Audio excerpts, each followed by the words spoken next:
jemi tek pyetja që e bëri Dorentina, fare mirë, po besoj që do të mund të na jepte shpjegim edhe Roni si psikolog për vrasjet e tilla, me thekse veçantë në familje, raste në shtimin në numër në fakt në këto, a mund të na tregosh Ron pse po ndodhen, ku qëndron problemi, çka nuk po shkon? Problemi e qartë, shikoni, situata është alarmante. Nuk dua ta dramatizoj gjendjen, por unë mendoj që jemi në një situatë emergjente. Pse them këtë? Sepse vrasjet, dhunimet, abuzimet janë të shpeshta dhe këtë e mbështesim në lëmtime statistikore dhe ndërkohë mungesa e raportimit pastaj pasojat e mungesës së raportimit dhe shfaqja e vrasjeve e shpjera agravon gjendjen tërësisht të kolapsuar, ku tronditet familja, rrethi, komuniteti e pastaj institucionet, sigurisht që konform dispozitave ligjore dhe hallkave zinxhirore institucionale bëjnë punën e tyre, por edhe qytetarët duhet të jenë ata që duhet t'i raportojnë do e mos rastet edhe dyshimet në një situata moment të caktuar ku në një familje dyshohet se është e shfaqur dhuna, ka veprime të çuditshme, bashortja ose fëmijët ndjehen ose të bullizuar ose të keq trajtuar, si në prizren, po në qytete të tjera, ne ditë për ditë jemi të gatshëm jo vetëm si profesionist, por edhe si qytetarë të Republikës së Kosovës të ofrojmë kontributin tonë. Edhe ju, media e gazetarë, po bëjnë një punë të zellshme të përkushtuar, por në një forcë të përgjithshme, kohezive dhe unitare, ne duhet të bashkëpunojmë me institucionet duke i raportuar rastet. Shikoni rastin e Prizren, shtetas turk, në qytetin e Prizrenit. Dje u diskutua në shumë media televizive, në shumë portale që ky nuk ka pasur histori kriminale. Nuk ka ndodhur më parë një incident, po pse atëherë ka ndodhur në orën 5:30, si ka ndodhur forma raportimit, pastaj pse është shfaqur gjithë ajo dhunë, ai mllep, ai frustrim, se këtu evidente është edhe mungesa e përballjes së shëndetshme me frustrimet brenda familjes, xhelozirat, xhelozira patologjike, psikozat akute, këto të përkohshme, të kërcënimit, akmarrjes, ku personi në moment caktuar humbet realitetin dhe bën veprime të pandërgjeshme apo të pa vetëdijshme në ato raste, pa dashur ta justifikoj veprën penale. Dhe ju e shihni, situata tani është shumë alarmante dhe ne duhet i përvishim mëngët si institucione, si organizata, si media që të ruajmë ekuilibrin tonë. Kjo për zgjidhje do diskutojmë edhe më tej. Në fakt ndalemi pak edhe tek zoti Dashevci, cilin e kemi këtu në studio. Pikërisht ndalim tek kjo pjesa parë e pyetjes parë. Pse tërë këto vrasje? Çka po ndodh realisht në vendin tonë? Ku po qalojmë realisht? Po, shembull kjo vrasje që është makabre, sepse është vrasje e rëndë në familje, ku babai, domethënë, çon dorë në vajzën e tij dhe tenton ta vras edhe tjetrën që është e moshës 11 vjeçare. Në atë aspektin e sigurisë brendshme normalisht që këto shkaktojnë shqetësime të mëdha, jo që ato tjerat nuk kanë shkaktuar. Ne kemi me profën e nderuar, por edhe me psikologën sa emisione, kemi apeluar se të gjithë duhet të japin kontributin e tyre, mirë po, në atë aspektin kriminologjik, ti duhet ta gjesh atë fenomenologjin dhe etiologjin e këtyre rasteve, pra rënjet, pse po ndodhin, si po ndodhin, dhe për këtë duhet mblidhen të gjitha institucionet, sepse ne, vetëm kur po ndodh, do me thonë rasti, tek atëherë do me thonë po reagoj. Jo që rastet tjera në vush, rasti shembull vushtri që ka qenë diçka më i lehtë, ose ai në Pej, ose në Prishtinë, ose gjithkund në Republikën e Kosovës, sepse një rast makabër që po ndodh së fundmi, po e mbulon atë rastin tjetër që ka qenë gjithashtu makabër. Gjitha institucionet duke filluar që nga familja, sepse institucioni kryesor në çdo vend botës, do me thonë, është familja. Ne duhet ta dimë se çka po ndodh, shembull konkret. Është polici i lagjes që e përmendi edhe profesori. Sa kontaktojmë ne dhe sa jemi ne bashkëpunues me organet tona të sigurisë, sepse ato janë organe, do me thonë, represive, marrin pjesë kur ndodh diçka ose kur lajmërohet diçka te qytetari. Ne duhet kemi organizim social dhe asesi mos ta lejojmë një dezorganizim social. Sepse ne jemi shtetat këtij shteti, do të thonë jem patrit, jem njerëz me shtetësi. A mund bëhet kjo zotëri Dashefci? Po si nuk mund bëhet? Sepse realisht nuk funksionon Nuk funksionon për arsye sepse ti vetëm një hall le të mungoj në aspektin e sigurisë, në aspektin social, edukativ. Të gjitha këto e përbëjnë atë rrethin që duhet bashkëpunojnë. Vetëm një hall le të mungoj. Ti automatikisht do ta shihesh problemin e radhës që do të vije. Pra, që të gjithë, duke filluar nga qytetari, nga familja, e përmendi zonja shembull konkret edhe rastin në PDUE Therje. Këto i ke çdo ditë. Mirë po, sa është i kujdesshëm prindi ndaj fëmijët vet, kur e din se ai ka obligim ndaj fëmijët, por edhe të familjes së tij. Ndryshe, sa është qytetari i gatshëm ta ndihmoj organin e rendit që të lajmëroj diçka kur të sheh është e dyshim, sepse me atë vepër që po e bën qytetari i Republikës Kosovës, ai mund ta shpëtojë, domethënë, edhe një jetë. Këto raste makabre, pa dashur ne të preuzumojmë ose të japim diçka prej si hipoteza, jo. Shembull konkret njeriu ka ardhur domethënë prej Turqisë, është që një vjet në Republikën e Kosovës, ka ardhur këtu domethënë të punoj, mirë por ne mbështetemi edhe në raste tjera, sepse vrasja mbetet gjithmonë vrasje dhe ç'ta përfundoj.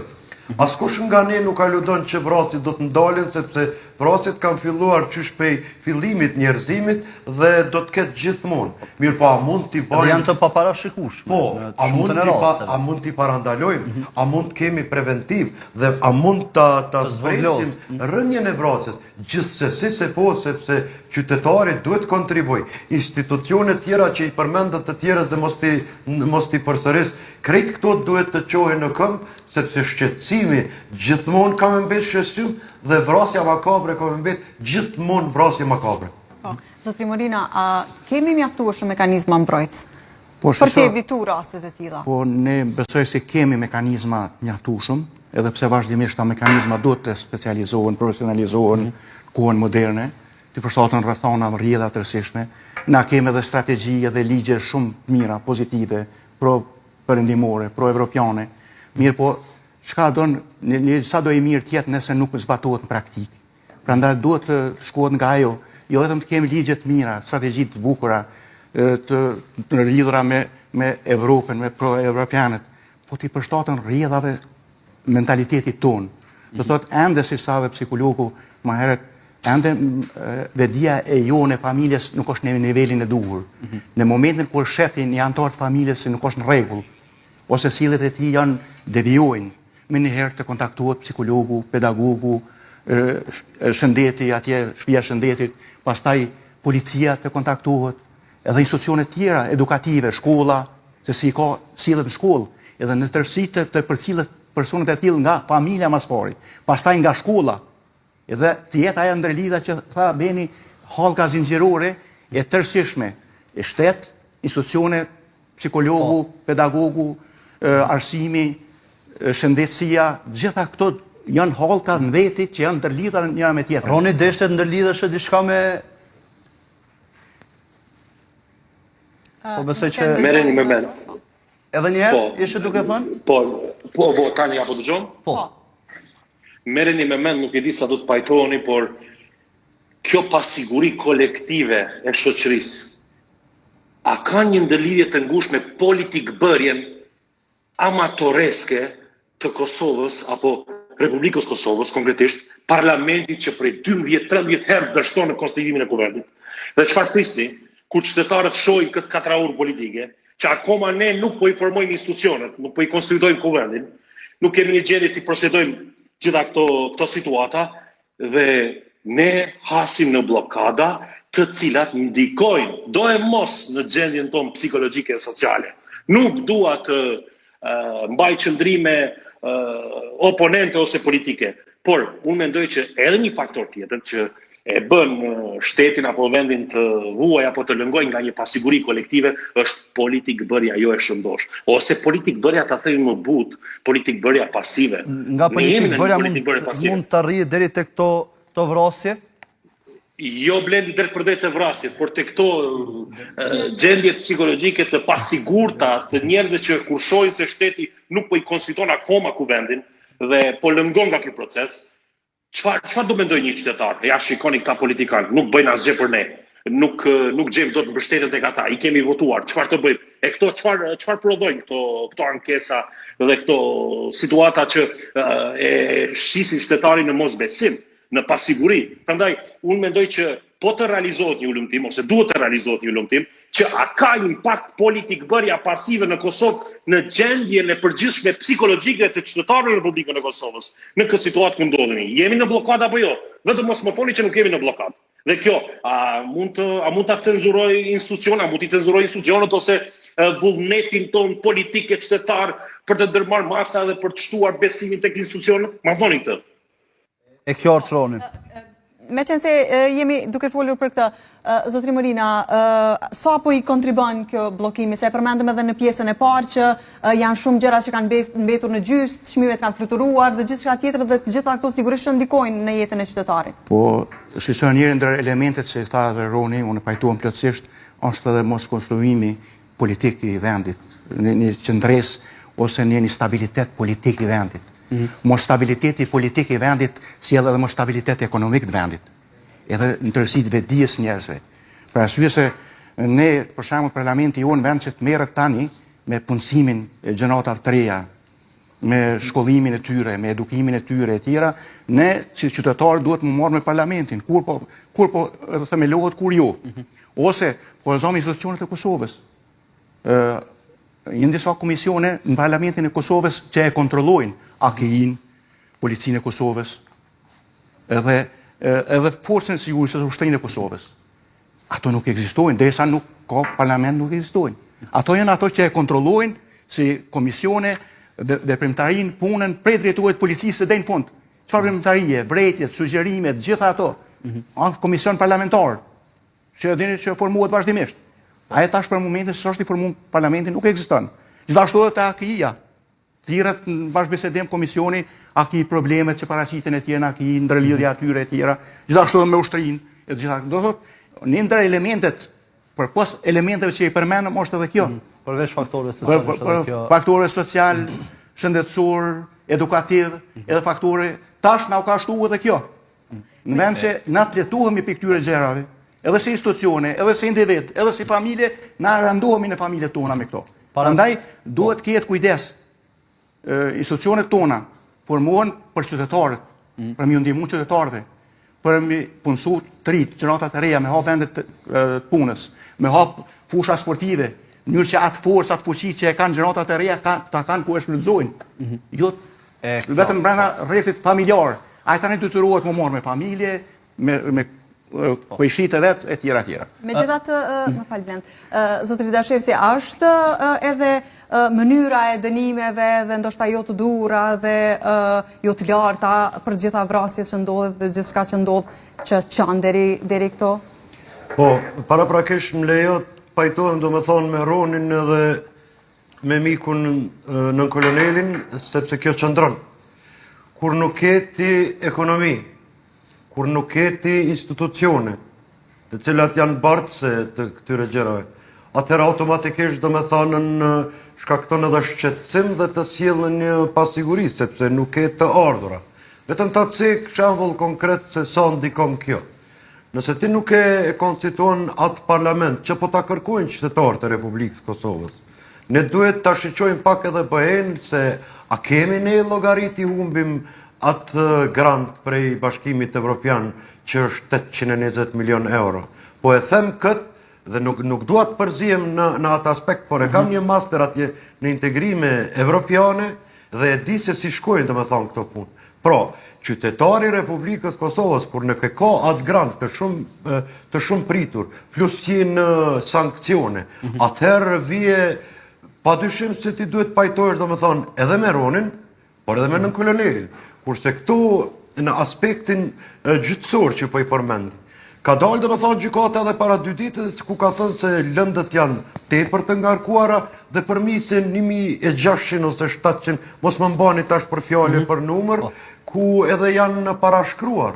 Do me thonë, ke ngarkesa, që të mos kesh ngarkesa, ti duhesh kesh organizim me të gjitha institucionet tua në Republikën e Kosovës, sepse je shtet i pavarur dhe sovran pe 17 shkurti 2008, i ke konsoliduara institucionet, andaj, si që tha edhe profa, ke kryuar strategji, janë kryuar tepër shumë strategji, janë kryuar tepër shumë task forcat ndryshme, por një herë për gjithmonë, kur e shet që po punon për qytetarin, je për të, sepse prej ti ke ardhur këtu, andaj të lutem konstituo ata që takon, sepse ti në disponim të qytetarit. Dhe kur keti një gjyqësor të ngarkuar dhe dalin thojnë se je të ngarkuar, atëherë ja ku është edhe do me thonë problemi, nuk ka këtë logjik madhe të analizosh diçka, post që mund të pajtohem plotësisht, sepse post kishte qenë diçka tjetër, nuk isha pajtuar, mirë po kur është e drejt, ne gjithë jemi familjar dhe gjithë po shohim. E kjo është zotri Dashevci. Në fakt, për të ndollë të lindriti shumë shkurt edhe njerë, e përmende se më pas sulmi që ka bën ndaj familjarëve të vetë, e ka sulmuar edhe veten. Rastet të tilla kanë ndodhur edhe më herët, kur do rastet kryesisht, masi e kanë kry një akt, janë këty edhe e kanë sulmuar edhe veten. Po, Lindrit? Sepse dua ta bëj një ndërlidhje më pas me Ronin. Po, ne një kohë gjatë e përcjellim këtë fushë, domthonë edhe raste të tilla, ka ndodhur shpesh, siç e përmendi edhe psikologu, po edhe në koloniri, domthonë gjendja e tyre e rënduar, më pastaj shkon deri tek edhe domthonë i shkakton plaga dhe vetes. Dishta më ndërlidh tek në koloniri që e përmendi çështën e punësimit. Edhe prej dëshmitarëve, po edhe prej kryeprokurorit u përmend se i njëjti pra kishte punuar në një lokal gastronomie. Në fakt edhe disa dëshmitarë që ishin aty treguan se kanë posur një gjendje të ulët financiare, domethënë kanë punuar edhe pra i vetmi që ka punuar ka qenë ky kryefamiliari në këtë rast që i bjen me qenë dorasi dhe ata si pasojë gjithë një jo konfirmim zyrtar thonin se mund të kenë ndërlidhje edhe me gjendjen e tyre, gjendja më pas me gjendjen emocionale dhe megjithatë nuk e arsyeton asesi veprën se çka ka kryer.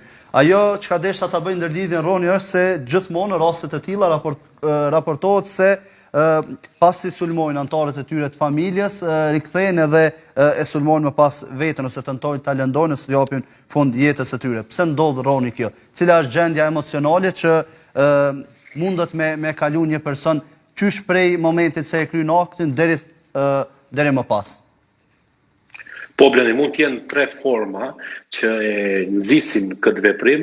Forma parë mund të jetë dëshpërimi ekstrem pas aktit, forma dytë mund të jetë rikthimi i ndërgjegjësimit mbi aktin dhe ndjenja e pendesës, dhe e treta mund të jetë një mekanizëm mbrojtësi personit për ta dramatizuar situatën edhe për ta justifikuar veten në atë situatë duke tentuar ta shfaqsojë në një formë ose tjetër veprimin që ndoshta ka qenë i afektuar ose tani është dëshpëruar, shiko kam lënduar veten, kam goditur veten, kam plagosur veten.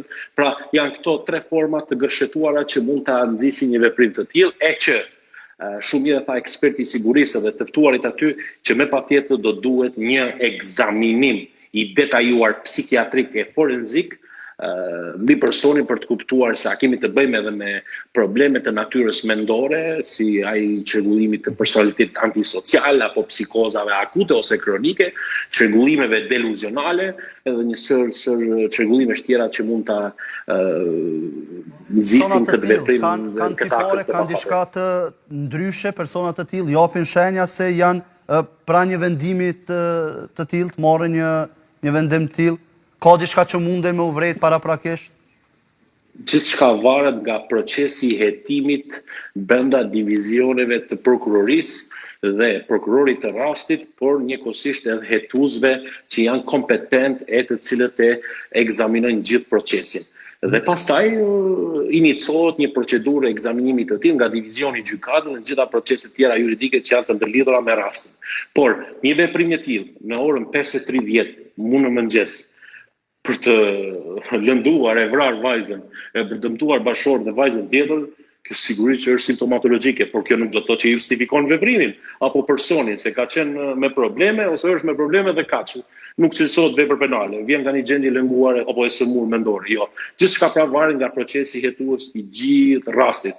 Por që shikoni, qendra për punë sociale, institucionet e sigurisë, ne sigurisht profesionistët duhet të vlerësojmë edhe shkallën e rrezikshmërisë, shkallën e ulës, shkallën mesatare dhe shkallën e lartë të rrezikshmërisë kur organizohen tryezat multidisciplinare nga profesionistët të ndryshëm, të cilët realizojnë ulëmtime dhe bëjnë evidentimin e këtyre rasteve dhe raportojnë në institucionet për të procesuar dhe analizuar situatën dhe pastaj këto informacione me bollëk i ndihmojnë gjykatës, i ndihmojnë prokurorisë, kuptohet informacione objektive, relevante dhe sigurisht që rasti mund të zbardhë në mënyrë më të mirë të mundshme. Por e përmendi më herët që në fakt u bëri thirrje qytetarëve që të lajmërojnë, të raportojnë kur shohin diçka të dyshimt. Si munden qytetarët që të vërejnë dikë që mund të çojë deri në atë akt? A ka shenja që ne si qytetarët të thjeshtë mund t'i vërejmë tek dikush? E ke me mua apo jo? Po. Dakor, ndjes sepse mendova që u riktheve panelizi, kërkoj falje.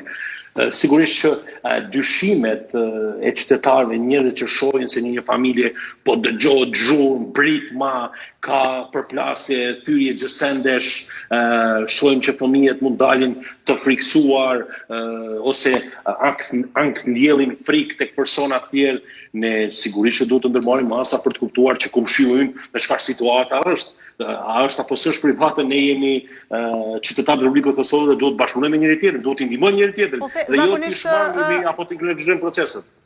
Zakonisht jemi të atill që nuk dëshirojmë që të ndryhyjmë në çështje private. Për këtë arsye ndoshta nganjëherë qytetarët edhe hezitojnë. Tani do ta kthejmë bisedën akoma më thellë.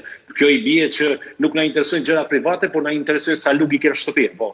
Se ku bëhet fjalë për paragjykime, për dedikodje, për këto fjalët çfarë ka ai, çfarë ky kur interesohemi për të vjetë, këto na interesojnë. Po ku bëhet fjalë për problemet të ndjeshme të dhunës apo abuzivit, nuk na intereson kjo, ha? Jo pra, se këtu ka kontradiksion. Ne duhet të jemi të unifikuar. Edhe si të unifikuar mund të kontribuojmë në shoqëri. Sa emisioni kemi realizuar dhe imagjinoni akoma rastet po rriten dhe po bëhen alarmante, po kush ma siguron mua që në javën tjetër, tani nuk dua ta friksoj audiencën, popullin ose njerëzit, po kush ma siguron mua që nga java tjetër nuk do të ketë raste të tilla makabre? A ma siguroni mua? Sigurisht që nuk mundemi të sigurojmë një gjë të tillë. Unë vetëm një lutje kam.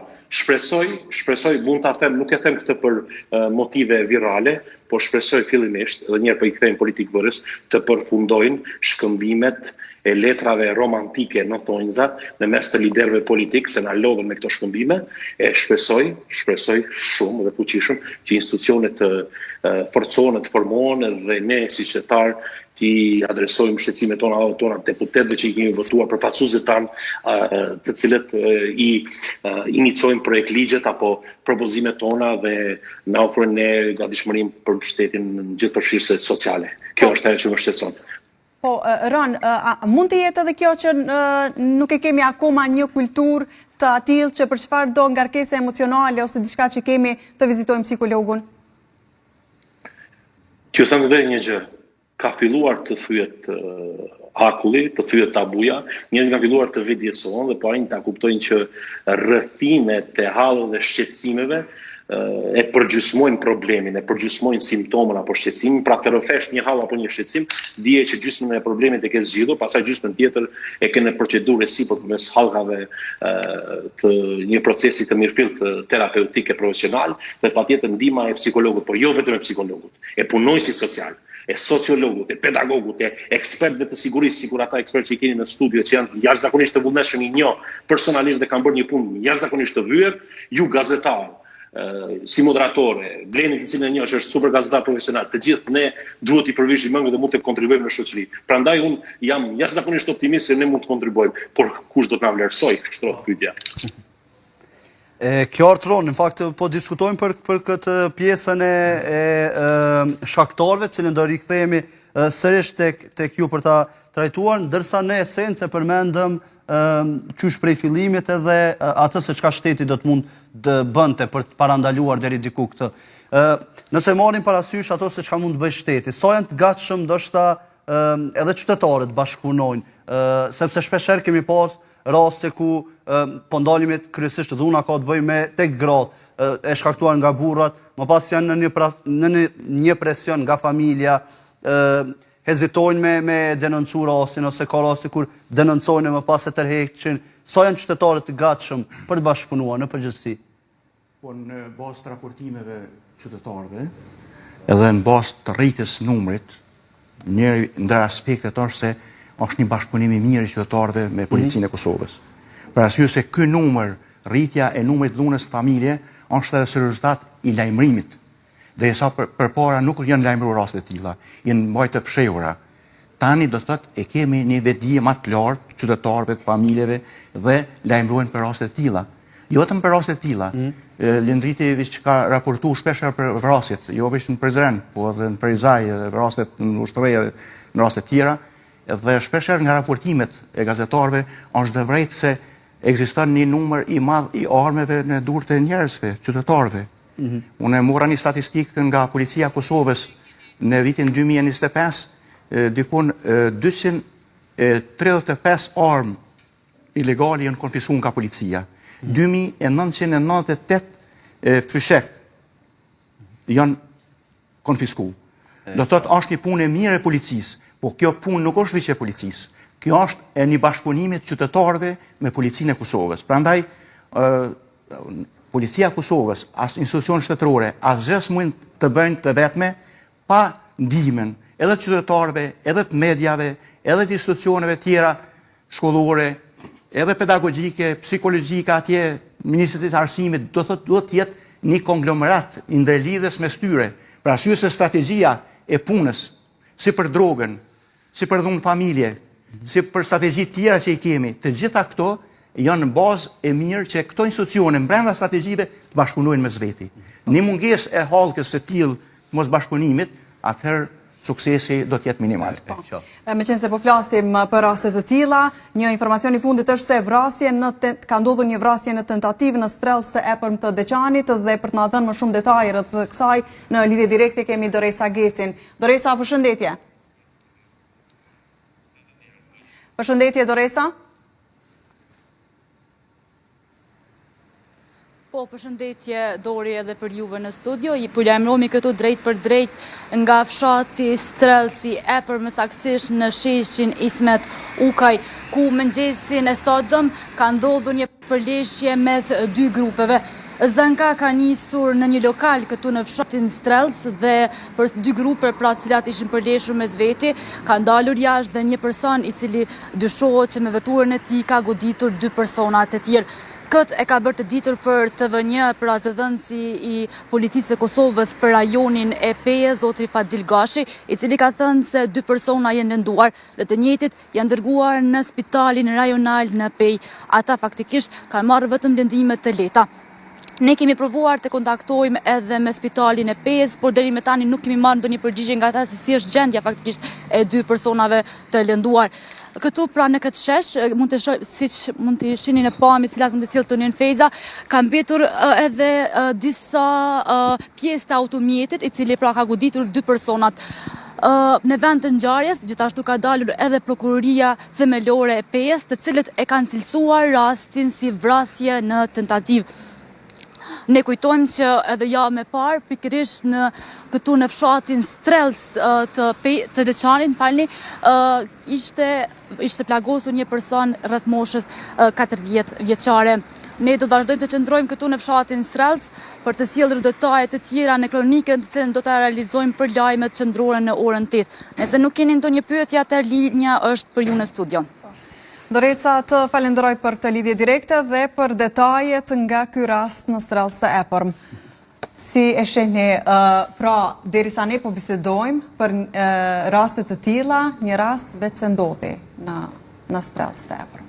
Po, si shije do thotë nga gazetarja, rasti na bisedojmë për raste të tilla, rastet po ndodhin, por duhet të ketë kujdes do thotë me patrullimet mbulohet në tërësi lokalet e ndryshme, sidomos edhe lokalet e natës, po edhe gjatë ditës e tjera, për arsye se shumica e rasteve, sidomos të gjëratat e reja ndodhin në lokalet të natës, në diskotekat ndryshme e tjera, prandaj të ketë një preventivë, ma shtuar, një kujdesje ma madhe, për arsye se shumicën e rasteve trit shkojnë, sidomos në lokalet të natës ose në grumbuj të tyre, shkojnë të armatosur, ose me mjetet të ftofta, si me thik, ose armë zjarrit e tjera, dhe raste të tilla kemi pasur edhe më herët, ku grupet ndryshme, do thotë janë ballafaqu, janë rrapë në zveti, ku ka ardhur deri te lëndime trupore, se vdekja atyre e tjera. Prandaj duhet të mbulohet mirë terreni nga çdo stacion policor, çdo rajon, do thotë të mbulohet sidomos lokalet e natës, lokalet të cilat dyshohet se kanë paraprakisht policia çdo herë duhet të ketë informata inteligjente që e bojnë që nëpërmes planeve operative të zhvillojnë aksione të ndryshme. Prandaj edhe paraprakisht informatat e tilla inteligjente ose të qytetarëve ose duhet të analizohen edhe të mbikëqyret në tërësi terreni ku e mbulojnë ato. Çdo rajon duhet ta mbulojë mirë territorin e vet. Çdo stacion policor duhet ta mbulojë mirë territorin e vet. Duhet të di pikat e rrezikshmërisë ku janë më të rrezikshme, lokalet ku rrin më shumë persona të armatosur, ndoshta edhe ndërtesat ku rrin persona të cilët në një mënyrë konsumojnë ose marrin drogë e forma të tjera, do thotë në këtë mënyrë do thotë të evidentohen edhe të ketë patrullime edhe kontrollat vazhdueshme, sidomos në vende të rrezikshme. Po thonë kontrollat në përgjithësi, po sidomos ku ka informacione se mund vite të vrasjet, të lëndime trupore, të marrja drogës, shitblerja drogës, ose trafikimi me njerëz, ose në forma tjera, do thotë këto informata të cilat i ka policia për lokalet, për vendet, për personat, duhet të merr veprime të caktuara. Po, zotëri Dashevsi, apo bëhet dhuna si një mënyrë apo një formë për të zgjedhur problemet?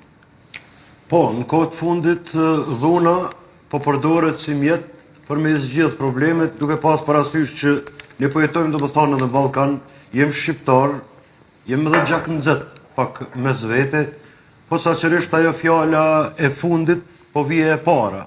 Dhe për një mosmarrveshje, domethënë, sa më të vogël në trafik, ti po e sheh edhe atë më të keqen. Domethënë, andaj këtë që e thanë, domethënë, kolegë, unë prapë do të vazhdoj me apelin tim në aspektin e sigurisë, sepse kur nuk e din ti si qytetar i Republikës Kosovës se kur do ta shpëtosh një jetë, ose atë zënk, ose atë mosmarrveshje.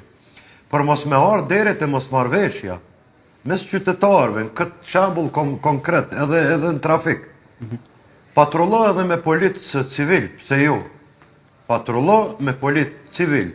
Aty ku e sheh ti, si organ i rendit, që mund të kesh probleme pak më shumë, vetëm sa për preventiv, sepse ke parandalim, dhe ti kur nuk mund në din se sa ke kontribu, nuk je i sigur se sa ke kontribu. Paramendo ta shpëtosh një jetë, kur të obligim qytetare ke dhe bashkëpunosh, dhe ta shpëtosh do me thonë një jetë. Dhe për këtë nevojiten të gjithë. Roni, me qënë se jemi krejt në fund të kësaj pjesës së dytë, për shkak se termini kohor vetëm se është drejt fundit për këtë blok të dytë, një mesazh shumë të shkurtër, ndoshta një ftesë për gjithë ata të cilët kanë nevojë për të konsultuar me një psikolog, sepse për me bën një vendim të tillë deri diku mund të vijë diçka më herët në mendje. Cila kishte qenë një ftesë krejt për fund? Në qoftë se njerëzit ndjejnë angth, epizode të shpeshta, depresive, luhatje humori, mendime të panumërta negative, ose mendime intrusive, obsesive, ose të padëshiruare, të pakëndshme, janë të akumuluar nga distresi për ditëshëm jetës, e që vazhdimisht e ndrydhin vetën duke u ndjerë të frustruar, e plot agresion, e të mlefosur, me tendenca ndonjëherë të dhunës apo ideve për të dëmtuar dikë fizikisht, familjarët, qytetarët, njerëzit duhet të bashkëpunojnë me institucione, fillimisht me qendrat punë sociale ku bëhet një procesim i rastit. Qendrat punë sociale ka një bashkëpunim institucional me qendrën shëndetit mendor, pastaj qendra shëndetit mendor përcakton profesionistët e shëndetit mendor, të cilët ofrojnë shërbime në rehabilitimin e gjithë këtyre halleve, shqetësimeve që i kemi mbi supe. Dhe unë mendoj edhe një gjë tjetër. Këto vende, këto situata, këto qytete, këto rajone, fshatra, mendoj që duhet të lokalizohen nga institucionet dhe duhet të ofrohet 3 fish më shumë shërbimi institucional adekuat. Prandaj unë mendoj që edhe procesi i lokalizimit të këtyre vendodhjeve mund t'i ndihmojë shtetit raste që të reduktohen. Rone, Faleminderit shumë për kohën. Shumë faleminderit për kohën që gjetët të bëni pjesë e mesditës. Ndërkaq kjo pjesë doli edhe drejt fundit. Lindret, faleminderit shumë edhe një herë për kohën. Faleminderit shumë zotri Morina. Zotri Morina, faleminderit ju, shumë knatësi. Ndërkaq tani është koha për të ndarë me shumë pak minuta me juve, për shkak se në pjesën e tretë do diskutojmë me një panel tjetër, do ndrojmë krejtësisht atmosferë, do flasim për reality shows. Sa jetë gjatë mund të jetë fama që mirët, vëmendja e madhe që mirët nga këto reality shows, gjitha këto do i diskutojmë me njerëz të fushës. Shihemi fare pas pak.